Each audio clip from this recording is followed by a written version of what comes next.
This week, we got my good friend, Zach Johnson and Redmond Parker. I've known Zach since I was, I think he was in first grade. I was in kindergarten, you know, and um, my grandma was our principal in elementary school. You know what I mean? So that's how we go back like four flats. Okay. So to see him, doing what he's doing with this business is no surprise, but it's great to be, when you're talking about building a business and just working with people and why build and why share what you do is because you can make an impact in other people's lives, those you don't know and those that you do know. And I wouldn't want anybody else to be winning as much as doing what he wants to do with this business. So we got Zach and Redmond. Y'all both there? Yeah, right here. Good deal. There's somewhere here too. We got Red in here somewhere. All right. And I want to make sure that I don't need to do nothing with them as in speakers, right? Hold on, let me do spotlight. There we go. And then let's see. Red.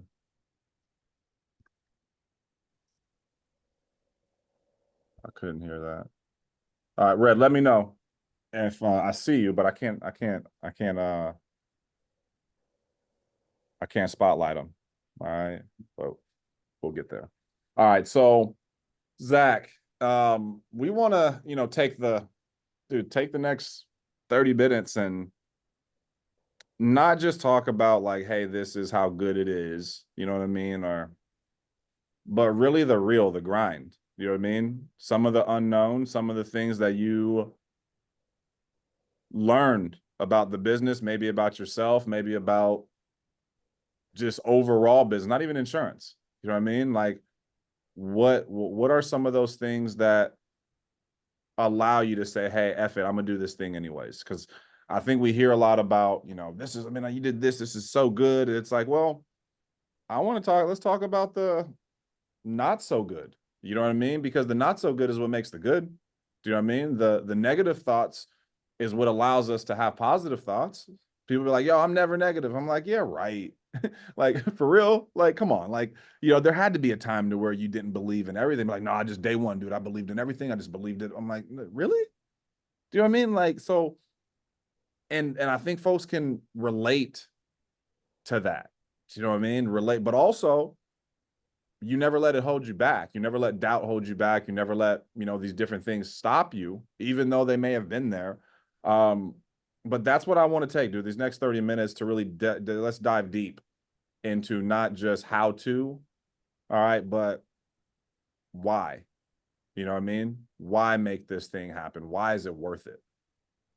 Versus what what you were doing before, or just being content with the way life is. So give us like a 3 to 5 minute, like, how you found the business, why you decided that this was the time for this business. All right, and then I'll have some follow-up questions there, but let's start there. I appreciate you having me on. So like Dominique had already said, I've known Dominique forever, so I've always had like a close eye on the business. Sean actually pitched me a long time ago when Dominique was first coming on. I was a part of his top five, and I remember Sean getting on the phone and talking real fast, and me not really understanding what he was saying. I'm like, who is this guy? And I just watched Dominique from afar. Like I said, we've always been good friends. And I seen his life be able to allow him to travel and do things with his family and kind of take his life back. And while I was like stuck working at a gym or doing restaurants or going on auditions, I really just didn't have the time that I was seeking. And so there's been plenty of times where I thought about doing it. And then, I let life and doubt and other things creep into my head. And I was just like, I don't want to take this class. I already finished school. I don't want to, and the class, looking back, it's kind of dumb because the class only really took like 2 weeks, but, trying to recreate that drive. And I just kind of got into a standstill with personal training where I had my clients. It got repetitive, and there's a book you guys should all read. It's called Who Moved My Cheese. It's really easy to read. It takes about 35, 40 minutes. And it talks about, your life, and you get so used to going to that well, like the water well, or going back to that cheese, and then somebody moved your cheese and you just don't know how to make money anymore because you were so used to making it one way. And then I found out my mom's in her mid 60s. She got early onset dementia. She's only 60, 64 years old. And I realized that, I only have so much good time left with my mom. And I wanted to be able to do something where I didn't have to be stuck inside a gym working, that I would be able to travel, go home, stay with her, hang out with her, and still be able to provide for myself. Man. How did you know that this was the answer? I knew it had a pretty damn good chance of being it because I saw Yeah. what it did for others. And, you put in the confidence in me, like, I know you can do this, bro. And then I started looking at other things in my life and I'm like, where can I go? Where can I build a company? Where can I work my own schedule at the age of 38? Whereas, I already had a couple of different career fields, but anywhere I go now, I'm going to start at the bottom. But where can I move up the ladder faster than I could here? Sales. How did you see this before you got into it? Is it what you thought it would be? You know what I mean? Good or as bad as it pertains to the process. Forget the making the money. The process, leads, calling clients, things like that. Is it what you thought it would be? I really didn't know. I didn't really have any expectations, to be honest with you. I was just glad living in LA that it became telesales. Like, to me, that was like the blessing that I was looking for, because hearing you guys talk about driving all around town and, getting stuck and people not showing up, and then living in LA, I'm like, if I drive all the way across town, that's 2 hours out the day right there. And then if they don't show up, that's going to do worse for my morale than, to build me up. So Right. I went in there with like a blank canvas, and having people around you and talking to people and understanding who it is that were actually clicking on these ads, which it actually took me a little while to figure that out too. I kind of feel like I'm getting better now at realizing who clicks on these ads and the type of people that we are selling insurance to, which has kind of increased my overall potential, I believe, in sales. What's your biggest sales month? Last month, I believe it was January 24,000. 24,000. Okay. And that's doing about 26 hours a week. And then how many and then what was your team volume? A little over 75,000, about 78. Okay. All right. So a lot of folks have their question when they start is, I want to learn how to sell, right? I want to learn how to sell, and then I want to, maybe build a business. What was your thought as it pertains to building a business when you came on? I knew I wanted to build a business because obviously the passive income aspect, and I feel as though being a leader and showing others a way to be able profitable, that I understood it. And I knew a couple of people I had in my mind. I was like, I could build a team. I come from team sports. I don't come from doing like, solo sports. I come from a team background. And I felt as though if I could do this, like everybody always says, there's nothing special about me when it comes to insurance. Like, yeah, I feel like I'm special, but like when it comes to selling insurance and building a team, I have the qualities to find people for a team, but there's really nothing special about it. It's just about, do you really want to do it? And I was like, yeah, I want to do it, because if something happens and I can't work, being able to still make money, it was like, that's a dream. Right. And how'd you go about that? You know what I mean? Like, who were the first people you talked to? And how soon did you start talking to people about what you were doing after you started, or even before you started? What did that look like? So, obviously when I first was taking the classes and stuff, everybody's like, oh, that's cool, cool. You tell people, oh, I'm about to go into insurance, and everybody kind of gives you like a, oh, or you, as you guys probably heard this before, that's hard to do. Sales are hard. It is nothing but a bunch of people giving their self-doubt of what they can't do and pouring it onto you. So I knew Redmen, from his background and us being good friends, that if I could do this, he was going to have a close eye. So I knew in order to get Redmond on the team, I needed to send him deposits. That's what gets Red to move. So as soon as I started making even a little bit of money, 5, 6 thousand in deposits, I just started sending him screenshots, and then they just kept coming in week by week, and I'd be like, another one, another one, another one. I knew that was going to spark his interest. With some people, it's the time that you can create for yourself, and then the other people, it's deposits. Mm-hmm. So no, how many so you were just taking screenshots of deposits, boom.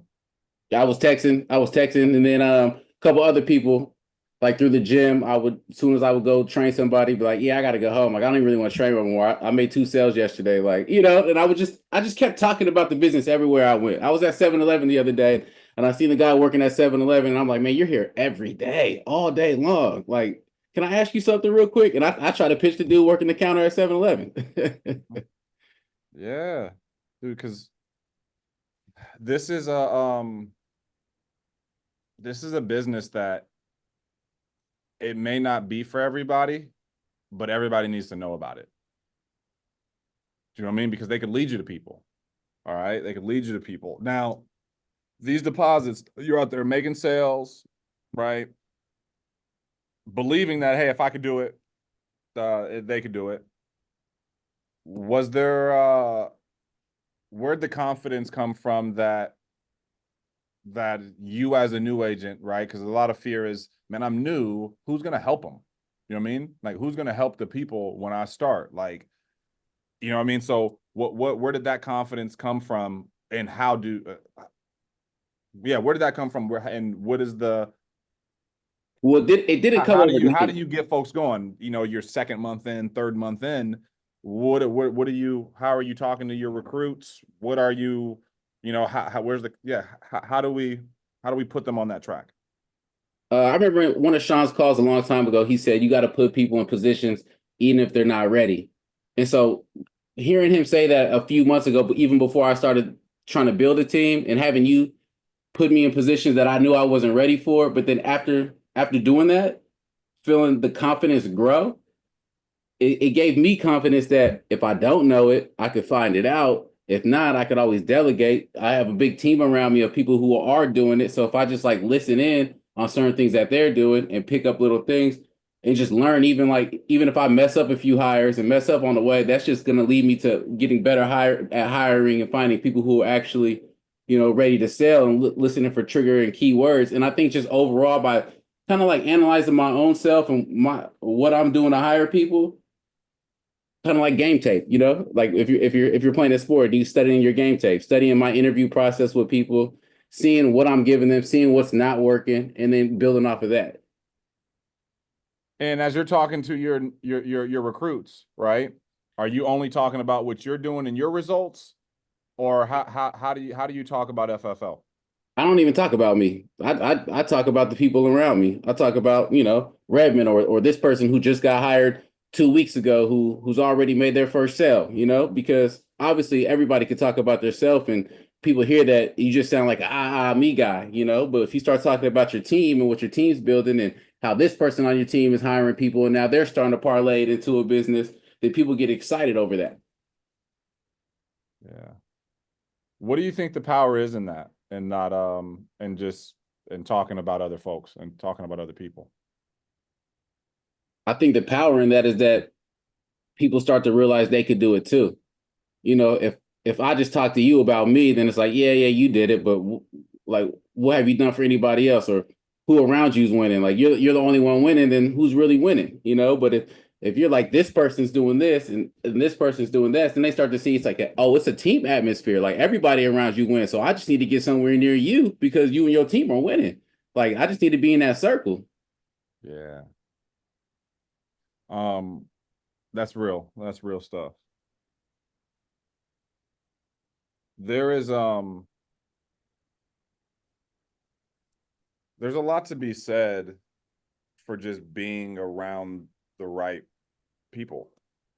Do you know what I mean? About being around the right people, the confidence that can come from when you're building your business, when you're in sales. Okay. If you're new in building your business, you're new in sales, get around people who are doing those things. Okay. Um, live calls. Okay. How important were live calls, okay, to your sales career? Okay. Like to this, to getting off the ground. If somebody's coming on going, man, I don't want to be on live dials and I don't want to unmute. Like, what would you say to that? It's going to be very hard to win if you don't. And the learning curve is going to take, if it should only take you 2 months, you may still get it. You may be able to teach yourself how to do it, but you're going to miss out on a lot of money and a lot of opportunities along the way.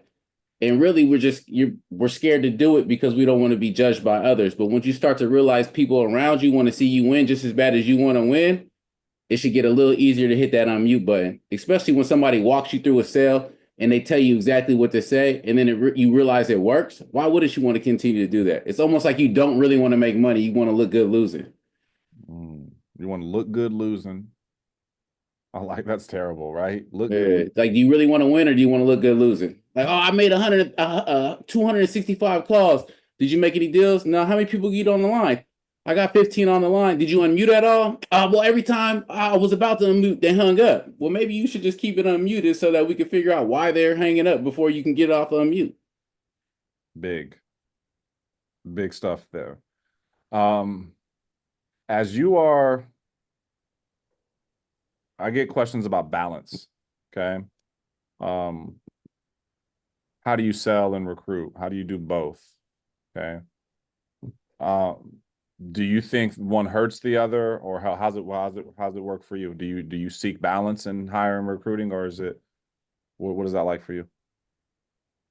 Well, I know that, on Monday, Wednesdays, and Fridays, I still have some early morning clients. So those are the days when I come down. I don't sell a lot of training or insurance on those days.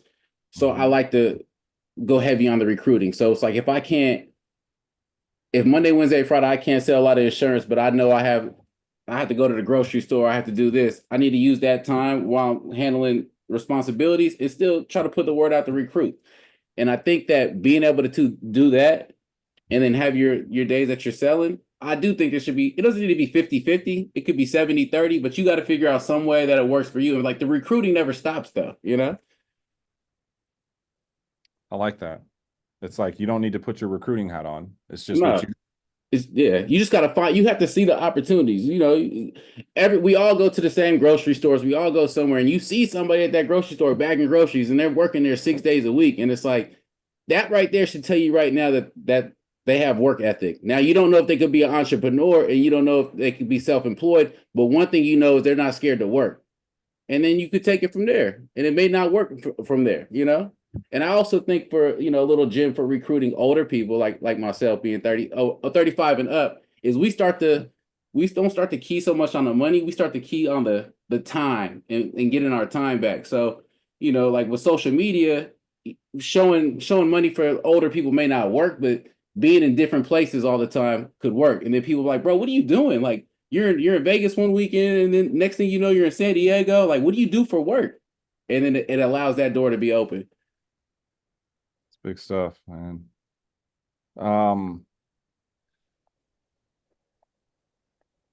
Let's dip into some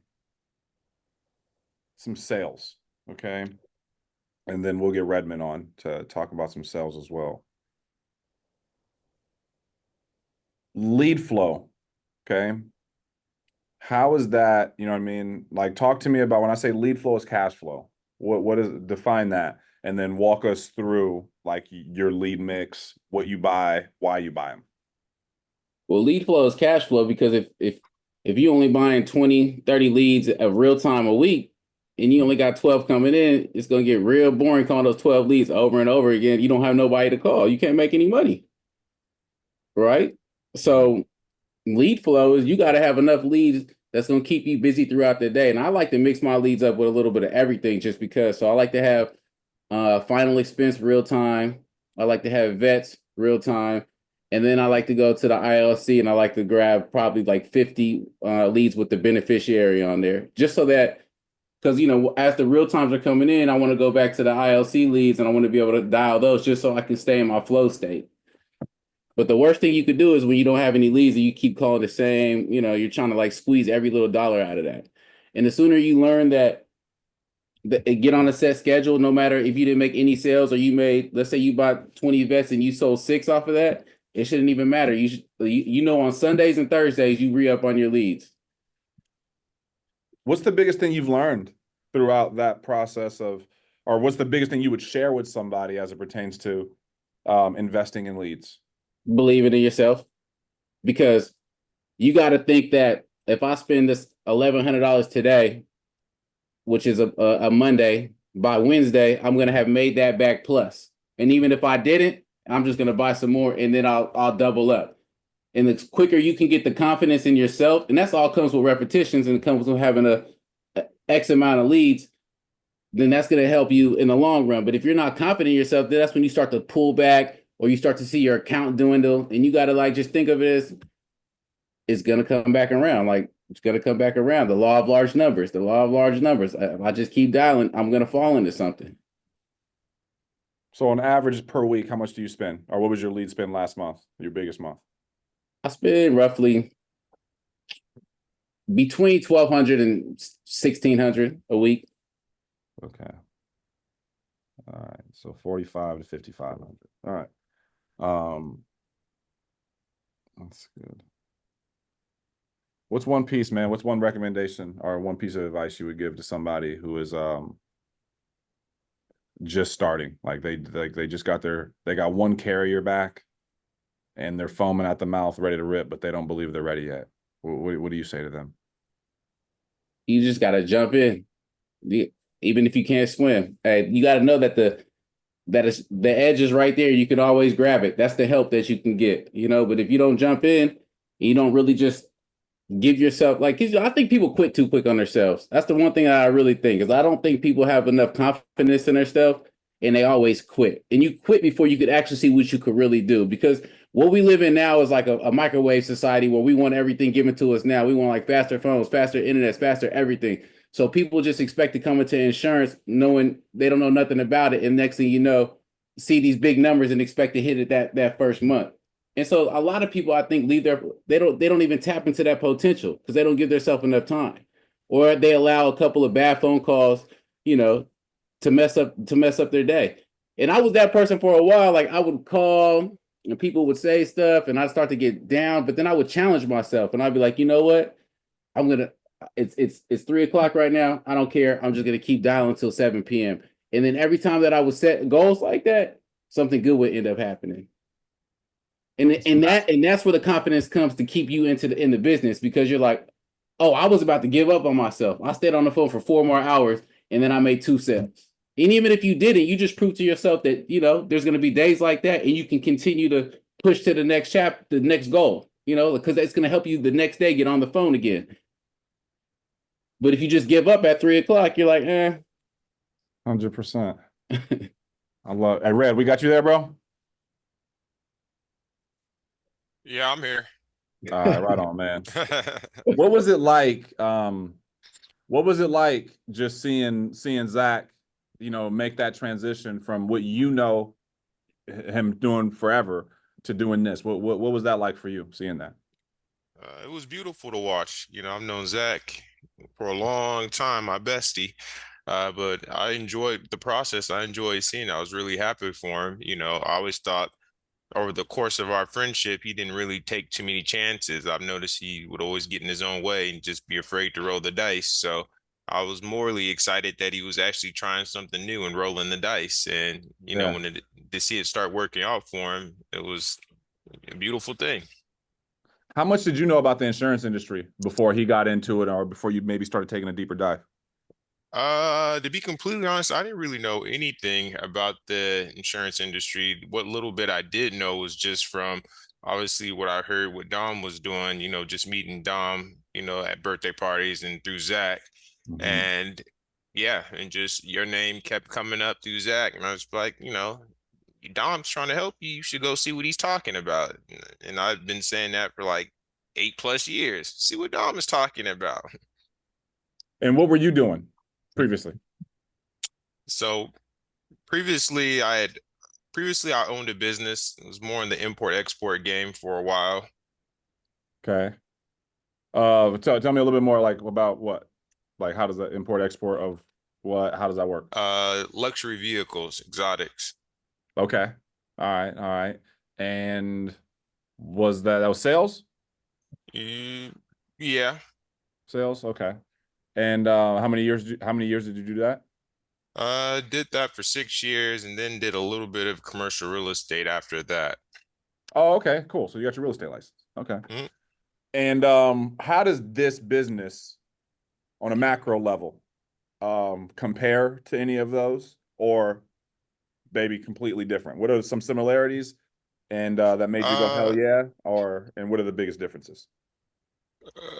what I find to be very interesting, I was even telling Zach, is this business has almost like a frightening amount of like similarities to the car business in terms of people that you're targeting, people that you're talking to, the different ways to offer the services and kind of things of that nature.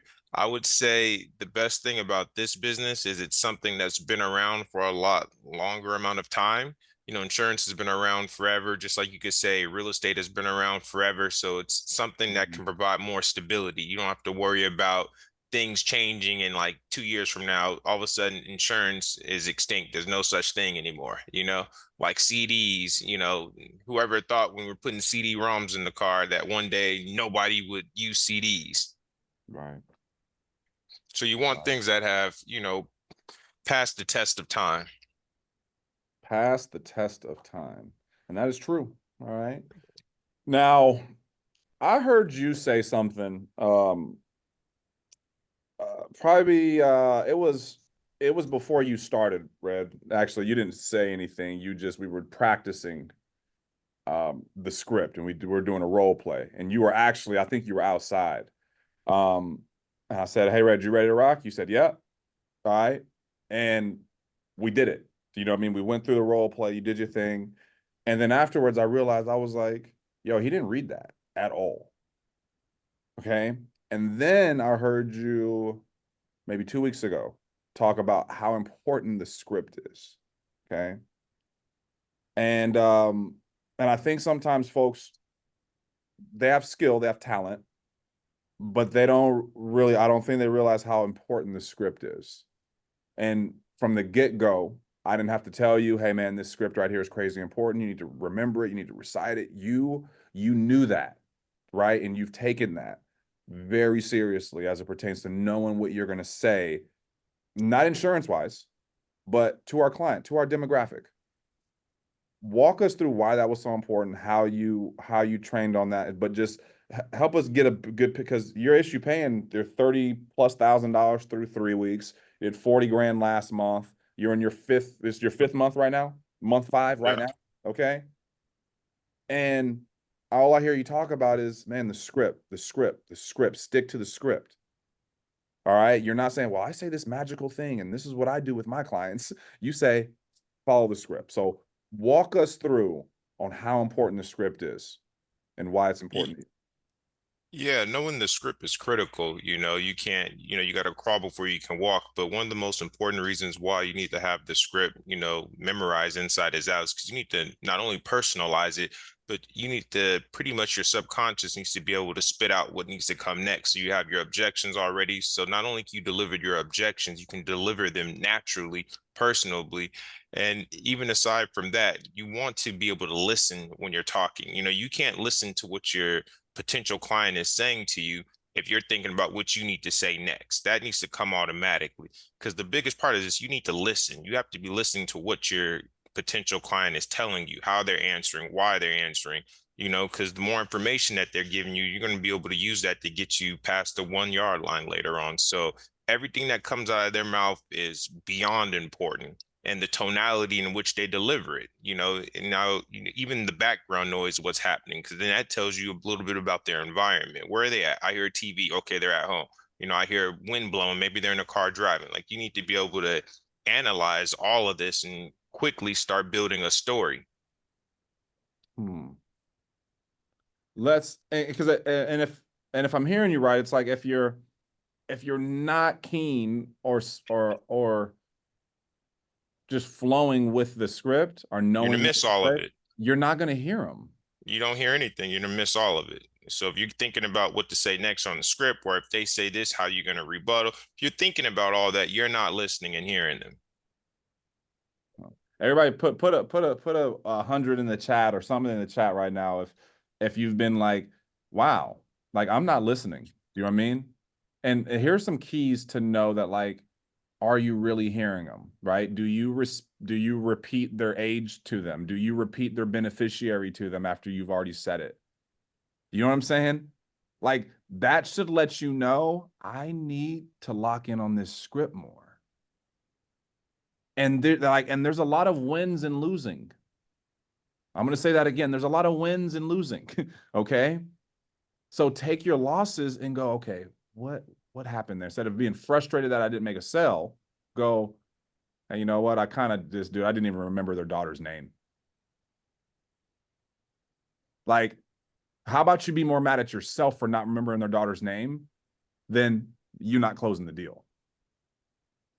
And that's what Red's saying right now, is when you really are listening, you don't miss that stuff. Do you know what I mean? You don't ask the person who's 38 years old, do they want burial or cremation? Because they're 38. You're actually paying attention. You're not just reading a script. Okay. Building a connection with clients, Red. Okay. How important is that? And how do you build that connection quick, but also identify who's wasting your time? Again, like I said, it's critical to know the script, because that ties back into what we just talked about. That's all listening. You don't hear those things if you're too focused on spitting out the script. You're not listening. All that's going over your head. So you can't even identify who's wasting your time, who has some potential, no nothing, because you're not listening. You're thinking about the script. Say we're listening. As I was once taught, you can't see beyond your five fingers. So you can't see what's behind them. So say we are listening. Okay. What are some things that you're going to go, this is my client, this is not my client? Okay. And when it's not my client, how do I respond to those things? Yeah, a lot of times they tell you, you talk to someone in the, on the phone, they say, oh, hold on a second, that's my nurse. Oh, you're in the hospital. Yeah. Okay. Everything all right? And they'll tell you, no, I just had surgery, or whatever the case may be. Or they'll say, I don't have a bank account. Like, listen to the things that they're telling you. If they're in a hospital, they just had surgery, and they tell you that they're critically ill. Sometimes they really tell you. I had a person last week saying, doctor said I only got 6 months to live. And I'm like, well, I'm gonna say a prayer, nothing more I could do. I could stay on the phone and talk for an hour, but I mean, you have my condolences. If there's anything else I could do, or anything to help ease the time, but I'm not gonna sit there and do an hour presentation at that point. If you get on the phone with me, Red, and at the very beginning of the phone call, I say something like, hey man, I just want to know how much, how much is it? How do you stay in the pocket with that, with the client that tries to speed you up early? Yeah, and another thing, I even tell Zach this a lot, is you can't be desperate on the phone. It's okay to tell them no. Not every client is for you. You know what I mean? A lot of times people get so excited that they answered the phone, they, do things out of pocket just to keep them talking. Like, it's okay to tell them no, like, listen, we're gonna go down my road, or I just hang up the phone, or sorry, can't help you. And a lot of times I hang up on them and we're done. And I call them the next day and don't remember they spoke to me, and then we start fresh again. Ain't that something? You gotta And have like, a good short-term memory in this thing. and they want me put two and two together. Like, did we talk yesterday? Nope. Then we Grab, not grab that that pen must have and been another paper. guy. You know what I mean? I had a guy call me yesterday. Yeah, we got rid of him. What? Y'all fired him? Yeah, man, we got fired. We got some complaints, man. He just had a bad news. But no, we got you today, though. All right. We're gonna make sure we don't mess that up again. You know how many times I fired myself? Dude, I Me fired too. myself a million times in this damn business to the same people who was mad at me the day before. Like, who cares? Like, yeah, man, we got rid of him. Oh, for real? Oh, yeah, man, we had a complaint. Oh, man, yeah, man, you wasn't the only one. Now we on the same team, baby. We on the same team. All right. I don't like what you don't like. You know what I mean? So as it pertains to finding out what clients qualify for. Okay. What is your word tracks? How do you find out what medications people are taking, what they qualify for, and not overspeak that part? How do you gather that and get some direction? All right. And knowing that you knew nothing about insurance before. So actually don't walk us through now. Walk us through how you found it out, how you figured it out. Like what was that? What was that process like of finding out what product to write, all that type of stuff? What was that like for you? I mean, that's trial and error, but that's also from going off the script because even I was guilty of it at the beginning. You take a few shortcuts and then you find a situation where you get down to the account number, you're like, oh, about to have a touchdown. They be like, oh, I ain't got no bank account. Like, how'd you think you was gonna pay for this? I'm gonna mail a check. And it's like, oh, I've been on this phone for an hour and a half helping them sign the text signature. Now they ain't got no account. But had I stuck to the script and asked them the banking question, then we would have already addressed that. Right. Right. That's true. Mark, you got a question? Yeah, I got a You question put for your hands up so Zach and professional. Redmond. Let's ask it. Yeah, so when you're talking to a client on the phone, like what are your like top three things you look for to keep the conversation going? You know, not like I sticking to the script type of thing, like the whole uh time. I would say A tonality, make sure you get their attention, and B environment. Where are they at? You can't sell these people if they at a football game or at their kid's soccer match. Make sure don't try to, like I said, another thing goes into being desperate. Just because you have them on the phone, that doesn't mean like I have them, I just got to do it. Like, no, it's something about like the insurance gods play tricks on you. The second you be like, all right, they're at the game. I can do it real quick. They go into the parking structure, lose service. Then you're not going to talk to them again, or something always happens. So you got to set the playing field, and you always want home court advantage. You know what he means by that, Mark? Yeah, I'm listening. I'm just writing everything down right now. Okay. What do you mean by home court advantage, Red? It needs to be on your terms. If they say I just need a quote, look, listen, I'm driving. We can do it now or never. You're on their terms, and you got to be able to say never. You got to be able to walk away. Posture. We need to be at your home. That way they can be uninterrupted. And that's another thing that's going to help shut down objections. Because let's say you do try to run it while they're in the car. Well, you're giving them too many opportunities to get out at that point. Okay, now we're come down to the banking. My statements are at the house. Now you're not getting them back on the phone. If once you have them at home, you can set the playing field. They have everything they need right there.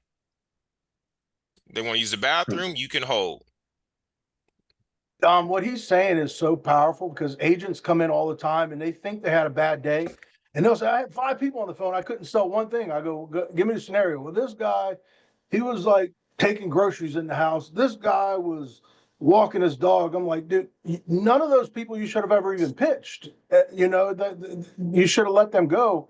And I like the way Redmond said that because you need to be the one that walks away and you have all the control when you do that. Like, you're busy right now. I'm going to call you back.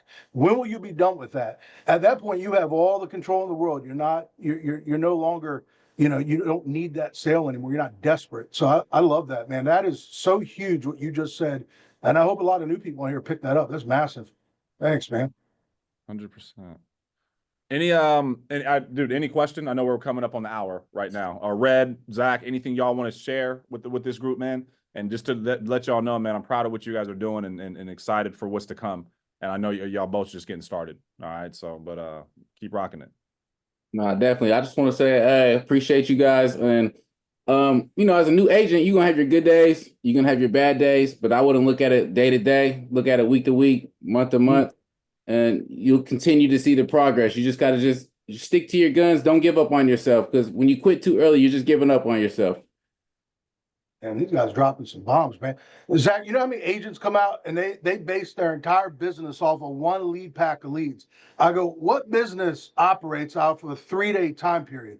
I'm like, let's look at it at the end of the month, the end of the quarter. People get so upset about 3 days, 4 days, or even a week. I'm like, no one does that. Right. So that's awesome, man. You guys obviously get it early on. So thank you. No problem. Great job. Hey, Red, you good, brother? Yeah, I'm good. I guess last thing I'll leave everyone with, because this will boost everyone's sales, whoever's listening. But one of the biggest issues you guys are all having, even people that are producing very high, even myself sometimes are guilty of this, is you need, when you're focused and you're making calls, you need to focus. You know, there's too many interruptions, you know, in the stage that we live on with social media and everything like that. But one way you're going to increase your productivity, if you do have a second phone, if not, you're probably going to end up getting one as you're going to be in this business. But you will, I promise you, be so surprised how much better and more productive and how many more deals you will close if you can take your phone and turn it off and strictly make calls uninterrupted. That way you don't hear the dog, your wife, boyfriend, whatever the case may be, can't call, text you. You cut yourself off from the world. That way the world can't throw knuckleballs at you.